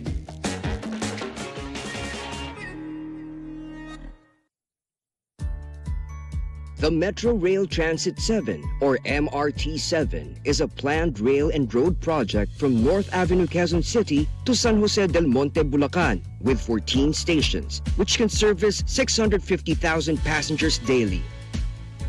And very soon, the construction of the new Manila International Airport in Bulacan, Bulacan is expected to accommodate 100 million passengers annually and promises to be another significant contribution to progress in the Philippines. Listo at ganado ang baby ko sa vet-approved NutriChunks with active boost and prebiotics na pampalisto. Made with real meat, with essential nutrients to help them grow healthy and happy. Listo, ganado sa NutriChunks.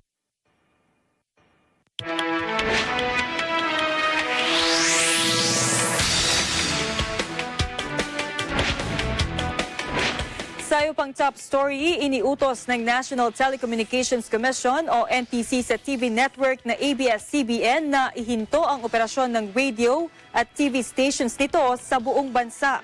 Nakasaad ito sa inilabas na cease and desist order ng NTC sa nasabing network matapos na mag-expired nitong May 4 ang kanilang prangkisa. Si Mean Corvera sa report.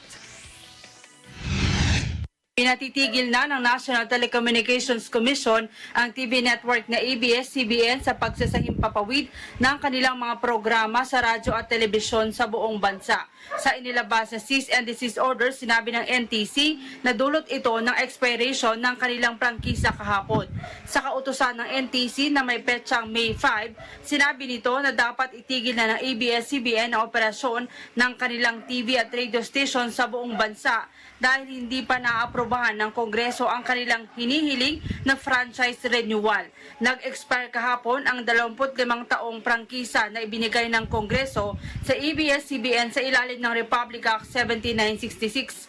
Kasabay nito, inatasan ng NTC ang mga regional offices nito na ipasara ang mga regional radio stations ng ABS-CBN. Magtatakda naman ng pagdinig ang NTC hingga sa issue pagkatapos ng umiiral na enhanced community quarantine dulot ng COVID pandemic. Ayon naman kay Justice Secretary Bernardo Guevara, may dahilan ng NTC bakit nag-issue ng cease and desist order laban sa ABS-CBN. Ayon sa kalihim, hihintayin na lamang ang paliwanag ng ahensya hinggil dito. Inihayag naman ng ANC channel na mananatili sila sa pagsasahimpapawid 24/7. Ito'y dahil hindi naman sakop sa atas ng NTC ang cable news channel. Para sa Eagle News, Mean Corvera, we live in interesting times.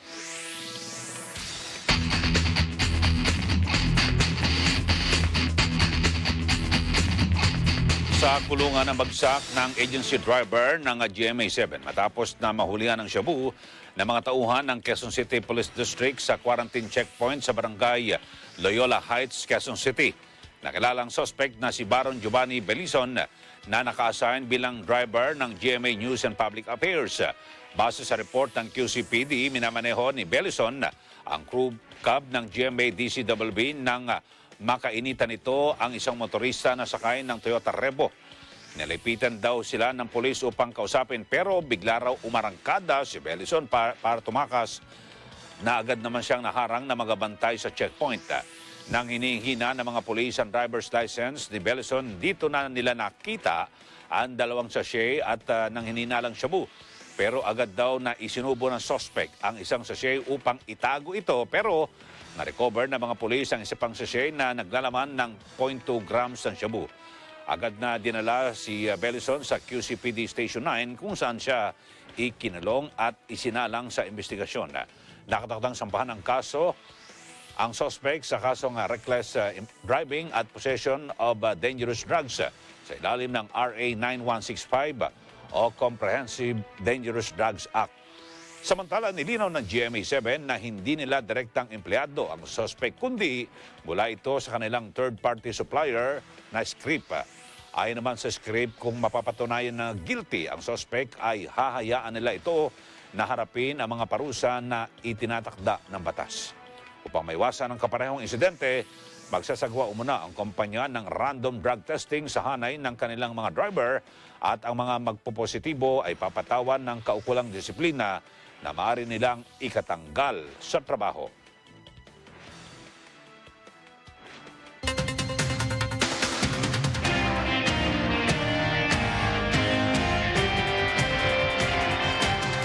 General Community Quarantine o GCQ Protocol sinimulan ng ipatupad sa Santiago City, Isabela. Kasabay nito ang pagpapatupad ng schedule ng mga pampasaherong sasakyan. Si Eagle News correspondent Cesar Agcanas sa detalye. Sinimulan ng ipatupad sa Santiago City, Isabela ang Interagency Task Force Resolution No. 29 o General Community Quarantine o GCQ Guidelines sa lungsod. Kahit hindi na nakailalim sa Enhanced Community Quarantine o ECQ, mananatili ang ilang dating guidelines na hindi inalis tulad ng curfew mula alas 8 ng gabi hanggang alas 5 ng umaga. Checkpoints, pagkuha ng quarantine pass, pagbabawal ng mass gatherings, liquor ban at iba pa. Alinsunod sa IATF guidelines ng GCQ, pinapayagan pa rin ang pagpasok ng essential at non-essential products. Magbubukas na ang mga malls at commercial establishments at public transports, subalit kinakailangang nakabatay sa safety measures and guidelines ng IATF.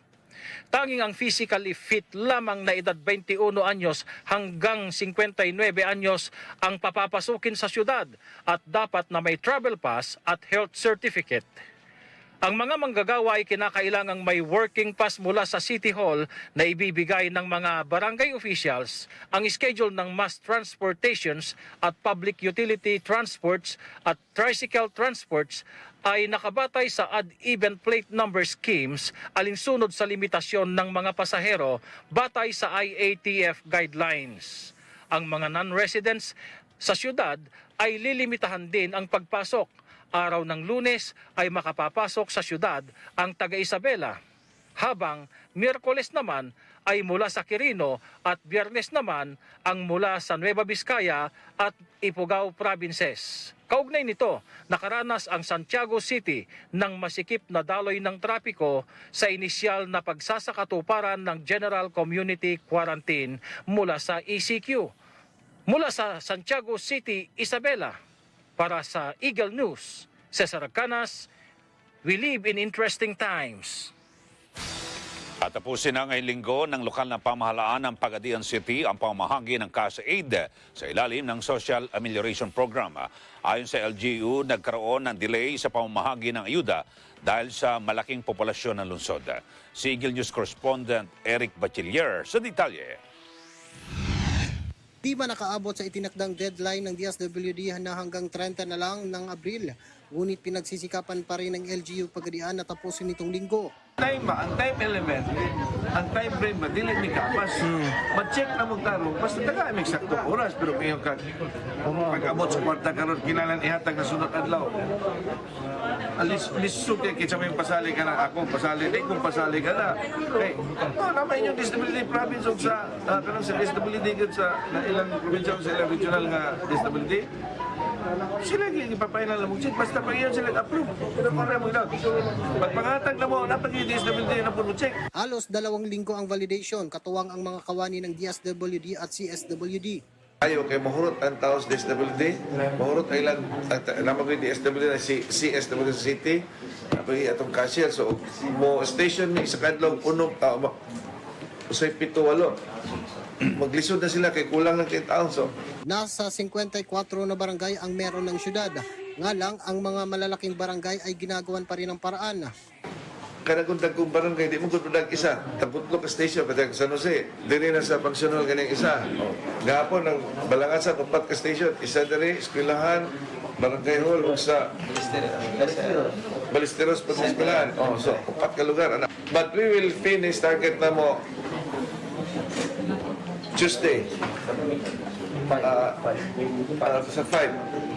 Ngunit may ayuda pa rin ang mga hindi kwalipikado sa Social Amelioration Program. Kita may mo. Muna, ako lang lagi hinalagay. Kita ito, di ba tagaan 5,000? Yung budget na dapat food packs. Papirmahan na lang na kus kapitan at ito na lang City Hall. Kaya naamay ka itong hinatag sa ito, mga donation sa mga organizations, mga individual nga mga negosyante na ito sa pagkadian. Para sa Agila News, Eric Bachiller, we live in interesting times. Mga pulis na mahagi ng relief goods sa mga apektado ng enhanced community quarantine sa bayan ng San Francisco sa probinsya ng Quezon. Si Roa Jean Ignacio ng DZEL Radyo Agila Southern Tagalog sa detalye. Sa patuloy na mahigpit na pagpapatupad ng Enhanced Community Quarantine sa bayan ng San Francisco, Quezon upang maiwasan ang pagkalat ng COVID-19 pandemic, marami ang naapektuhan dahil sa kawalan ng hanap buhay at kakulangan sa pagkain. Sa panguna ng mga police personnel sa nasabing bayan ay namahagi sila ng relief goods para sa mga apektado ng Enhanced Community Quarantine. Ang bawat pamilya ay nakatanggap ng bigas, sardinas at iba pa. Lubos ang pasasalamat ng mga mamamayan ng San Francisco sapagkat malaking tulong ito sa kanila, lalo pa nga at nagpapatuloy ang Enhanced Community Quarantine. Mula dito sa DZEL Radyo Agila dito sa probinsya ng Quezon, para sa Eagle News, Roa Jean Ignacio, we live in interesting times. Bilang ng mga nagpopositibo sa COVID-19 sa Cebu City patuloy na tumataas. Department of Social Welfare and Development Region 7, inilabas na mga beneficiaries ng Social Amelioration Program. Si Joey Morales ng DYFX Radyo Agila Bisaya sa detalye. Tumaas na ang bilang ng mga COVID-19 positive sa Cebu City matapos na makapagtala ng 188 mga bagong kaso na sa kabuuan ay umakyat na ito sa 1,089 as of kahapon, Mayo 4 ng taong kasalukuyan. Ang barangay Mambaling ang may pinakamataas na bilang ng mga nagpositibo na nasa 185. Lahat ng mga ito ay taga Sitio, Alaska. Ipinagutos ng alkalde ng lungsod na si Edgardo Labella sa mga taga-City Health Department, mga medical emergency personnel na ilipat kaagad ang mga nagpositibo sa mga barangay isolation centers. Batay sa report ng Cebu City Health Department, kayang tumanggap ng mahigit 1,000 pasyente ang mga barangay isolation centers. May 19 na mga barangay isolation centers ang lungsod ng Cebu. Kagabi ay umabot sa 78 mga COVID positive ang inilipat sa barangay isolation center na nasa San Nicolas Elementary School. Lahat ng mga ito ay galing naman sa barangay Suba. May kabuuang 124 na mga kaso ng COVID-19 sa nasabing barangay. Samantala, sinimulan ng mag-post ang Department of Social Welfare and Development Region 7 ng mga pangalan ng mga nagbenepisyo sa Social Amelioration Program o SAP ng pamahalaan sa kanilang mga websites. Sa nasabing post ay nakalagay doon ang pangalan, probinsya, munisipalidad at mga barangay ng mga nagbenepisyo. Sa press conference ng DSWD Region 7, sinabi nila na sa pagpost ng mga pangalan ng mga SAP beneficiaries ay malalaman ng publiko kung karapat-dapat nga silang tumanggap ng ayuda mula sa pamahalaan. Maaaring mag-report ang publiko sa tanggapan ng DSWD Region 7 na nasa Cuenco Corner General Maximum Avenue, Cebu City, at maaari din nilang iparating ang kanilang mga hinaing sa pamamagitan naman ng pag-text sa cellphone number 0918-912-2813 at mag-email sa sapgrievances@dswd.gov.ph. Sa Cebu City, 27 mga barangay na ang nakapagsumiti ng kanilang mga listahan ng mga SAP beneficiaries. 7 barangay ang nakapagsumite ng kumpletong bilang, samantalang may 20 barangay pa ang hindi pa kumpleto ang mga pangalan. Ang Cebu City ay may 122,000 mga beneficiaries sa 80 mga barangay. Mahigit sa 55,000 naman sa Mandawi City mula sa 27 mga barangay. Sa Lapu-Lapu City, nakatakda namang mamahagi ng SAP sa Mayo 6 bukas at sa 7 para naman sa 19 na mga barangay ng syudad. Yan ang ating report mula dito sa Central Visayas Region. Ako si Joey Morales para sa Eagle News, and we live in interesting times.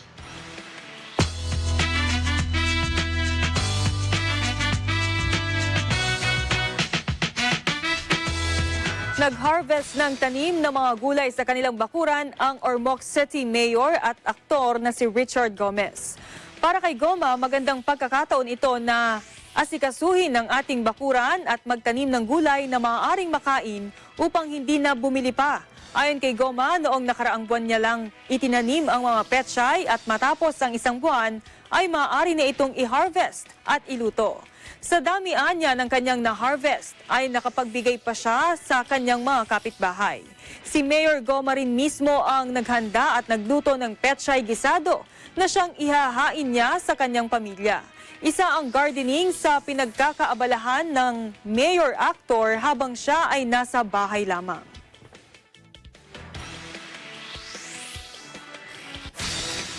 Naman ng Canadian-French singer na si Avril Lavigne ang kanyang bagong kanta na alay para sa frontliners na nangunguna sa laban kontra COVID-19. Ang kantang We Are Warriors ay re-recording ng kanyang single na Warrior mula sa Head Above Water niyang album. Orihinal na isinulat ni Lavigne ang kantang ito para sa kanyang pinagdadaan ng sakit na Lyme disease. Ginawa ang naturang bagong areglo ng kanta para makapagbigay ng lakas ng loob sa lahat ng frontliners sa buong mundo dahil sa kanilang pagiging bayani ngayong panahon ng krisis. Sa inilabas na music video, makikita ang iba't ibang muka ng mga kaganapan sa ospital at maging ang walang katao-taong mga kalsada mula sa iba't ibang panig ng mundo. Katuwang ang Project Hope, ay naging matagumpay ang Avril Lavigne Foundation sa pagbabahagi ng naturang kanta. Ang malilikom mula sa sales at streams ng song ay mapupunta sa isinasagawang COVID-19 relief effort ng Project Hope na namamahagi ng personal protective equipment para sa frontliners sa buong mundo. Abangan, murder hornet, nasilayan sa Amerika. At high-tech virus protection tampok sa isang airport sa Hong Kong. Ang mga balita sa pagbabalik ng mata ng Agila.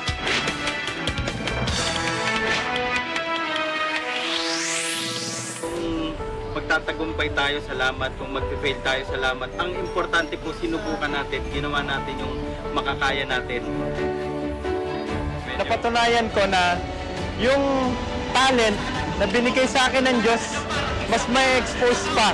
Kaya sa mga ibang artist dyan, lalo na sa mga may kapansanan din, mag-explore pa tayo ng ibang bagay tulad nito. Huwag tayong magtago, huwag tayong mahihiya. Gawin natin kung ano yung gusto talaga nating gawin.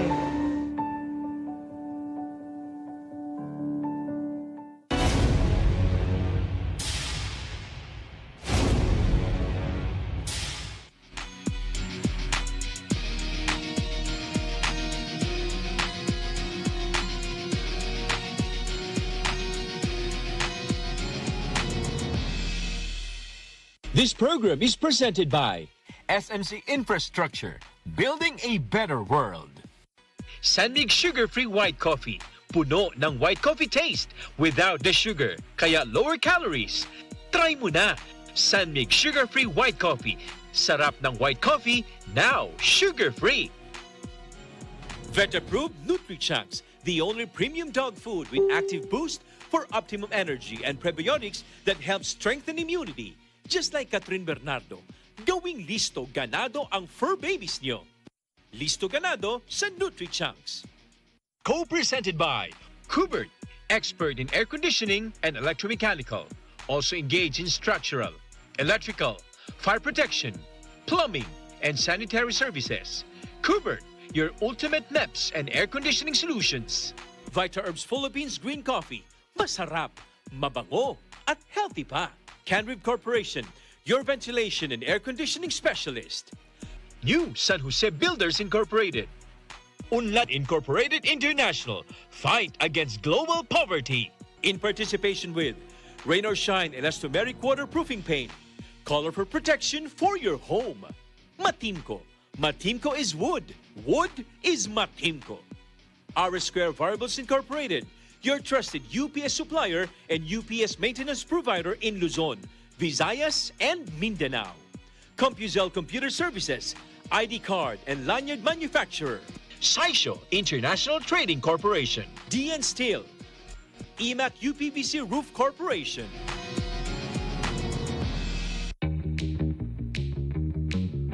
Hey, Gretchen Ho here, and I'm a white coffee lover. Creamy kasi, and very yummy. Pero mas masarap kung hindi nakaka-guilty. Check my new discovery, Sanmig Sugar-Free White Coffee.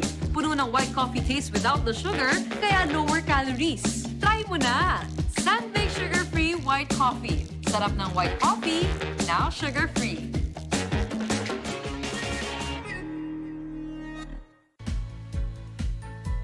The Bulacan Bulk Water Project is a treatment facility that will provide bulk water to the 24 municipalities of Bulacan to meet the increasing water demand of its residents.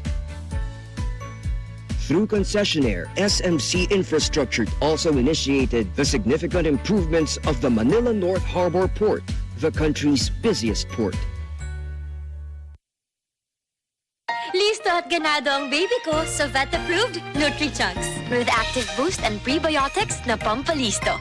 Made with real meat, with essential nutrients to help them grow healthy and happy. Listo, ganado sa NutriChunks.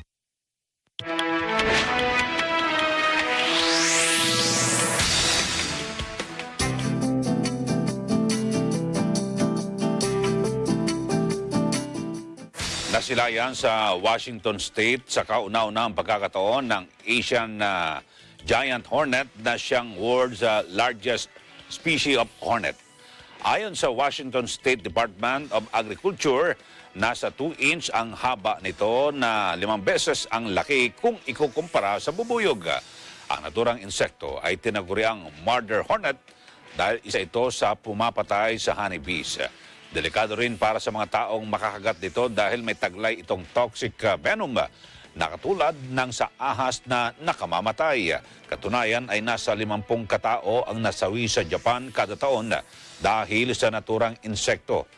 Ang Asian giant hornet ay kalimitang nasisilayan at namamalagi sa mga tropical area gaya ng East Asia, South Asia at mainland Southeast Asia.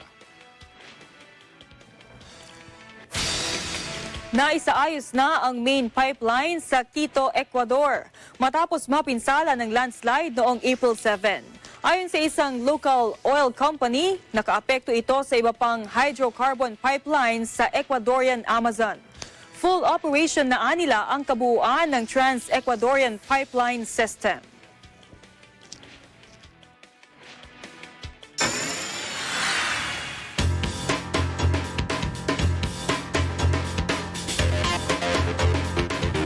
Isang high-tech virus protection ang idineploy sa muling pagbubukas ng Hong Kong International Airport.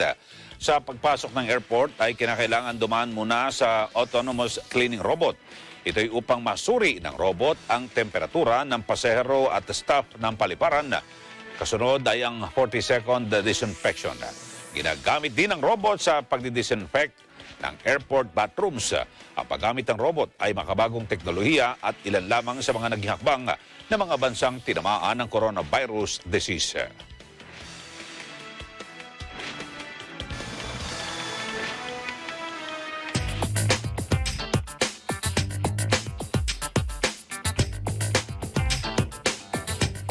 Dapat bawasan ang buwan ng interes sa mga credit card. Ito ang panawagan ni Deputy Speaker at Surigao del Sur Representative Johnny Pimentel. Dahil na rin sa nararanasang krisis dulot ng coronavirus. Ayon sa House official, malaking tulong sa panig ng credit card lenders at users ang tinatawag na pain sharing dahil pareho silang apektado ng COVID-19 pandemic. Bukod dito ay mahihikayat ang mga may credit card na mamili na magpapasigla sa retail, wholesale, manufacturing at iba pang service-oriented businesses o negosyo. Pinagtibay ni Pangulong Rodrigo Duterte ang 10% dagdag na buwis sa mga imported oil product. Lain nito makakuha ng pondo para matugunan ang COVID crisis.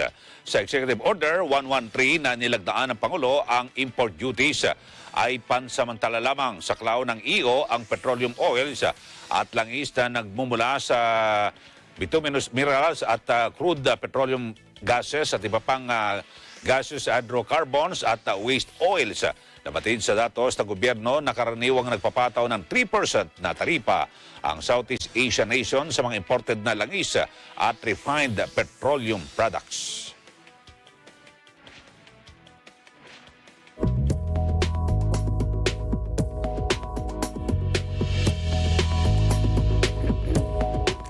Dalawang weather system ang nakaaapekto sa bansa. Ayon sa Pag-asa, nakaaapekto sa northern at central Luzon ang ridge of high pressure area, habang easterlies naman ang nakaaapekto sa natitirang bahagi ng bansa. Bukas, asahan sa buong bansa ang bahagyang maulap hanggang sa maulap na papawirin na may ilang mga pag-ulan o localized thunderstorms.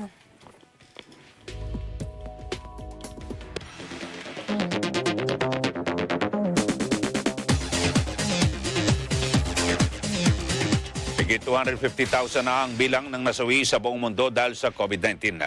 Ayon ito sa AFP tally na ibinatay mula sa national authorities at impormasyon mula sa World Health Organization. 85% ng mga nasawi ay naitala sa Europa at Amerika. Nitong Lunes, higit sa 68,000 ang naitalang death toll sa Amerika. Habang sa Europe, higit sa 145,000 katao na ang kumpirmadong nasawi dahil sa COVID-19. Mula na magsimula ang virus sa China noong December 2019, higit sa 3.5 million na katao na sa buong mundo ang infected ng nasabing sakit. Nanawagan naman ang head ng World Health Organization o WHO sa buong mundo na magkaisa para labanan ang COVID-19. Ayon kay WHO Director General Tedros Adhanom Ghebreyesus, ang virus ay mananatili sa mundo ng mahabang panahon at kailangan anyang magtulungan at magkaisa ang lahat ng mga bansa. Una rito, nangako ang mga world leader ng $8 billion para sa paglalabas sa COVID-19 o paglaban sa COVID-19. Ayon ito kay European Commission Head Ursula von der Leyen. Paraan niya ito sa bakuna, diagnostics at treatment laban sa COVID-19.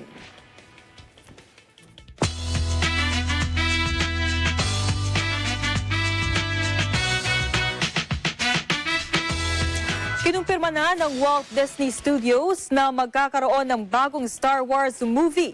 At ang napili nilang direktor para rito ay walang iba kundi ang award-winning director na si Taika Waititi. Magiging co-writer din si Taika ng screenplay kasama si Christy Wilson Cairns.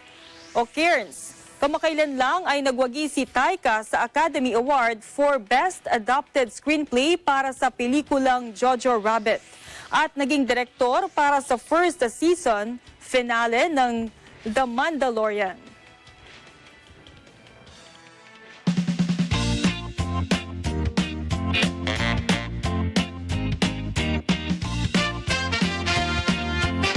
Mas maraming oras ngayon ng mga magulang, lalo na ang mga may baby na alagaan ang kanilang anak dahil sa enhanced community quarantine.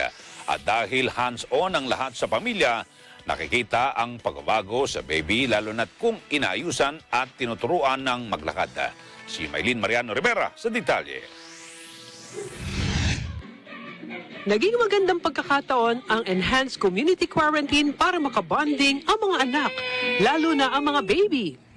Dahil sa ECQ, sina mommy at daddy hands-on sa pag-aasikaso sa baby.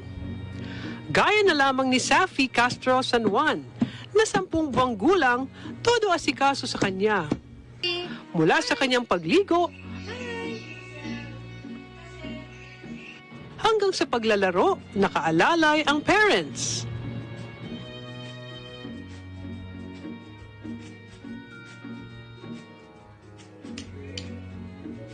Ang 1-year-old naman na si Catrice Isabella Agbada, kaaliwan din ni Granny Olive. Habang naka-work from home ang parents, ginagawa siyang baby doll ni Lola Olive.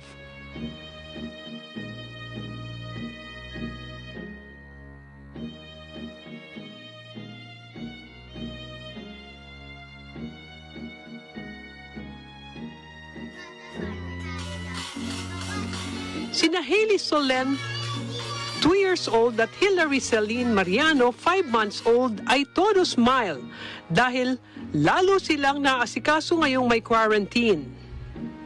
Hindi rin papatalo si Baby Luna na 1 year and 6 months old.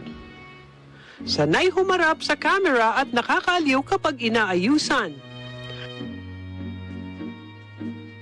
At dahil sa mas may oras ngayon sa mga baby, natututo na ring maglakad ang iba sa gabay ng mga magulang, lola at maging ng nakatatandang kapatid.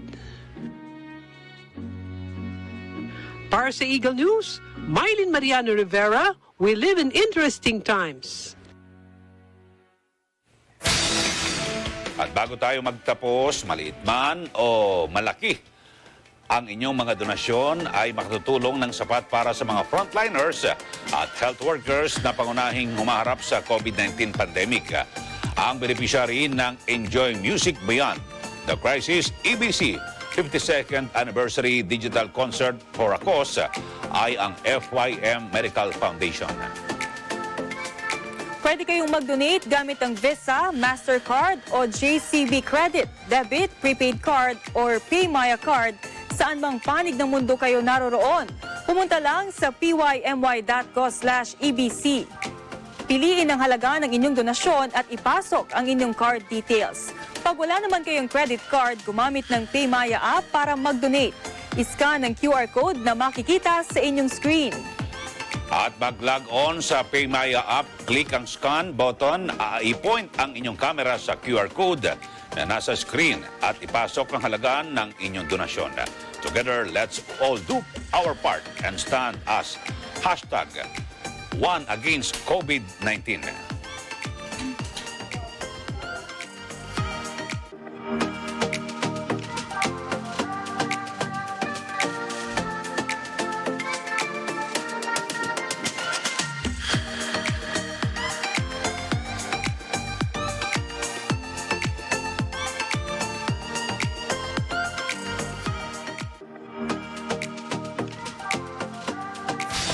At sumanyo ang kabuuan ng mga balita dito po sa mata ng Agila. Samantala, sundan ng iba pang balita sa Eagle News Service. Sundan kami sa Facebook, Twitter, Instagram at YouTube at gamitin ang aming hashtag Eagle News.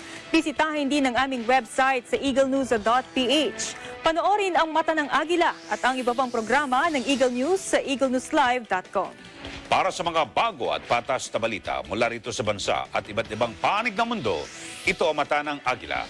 Ako po si Eli Saludar. At ako naman si Judith Llamera. Maraming salamat sa inyong pagsubaybay. Magandang gabi. And we live in interesting times.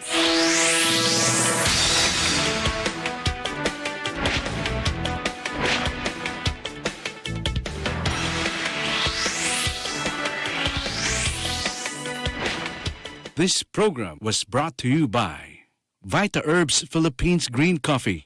FDA approved. Masarap, mabango, at healthy pa. For inquiries, please contact 0920-418-7093.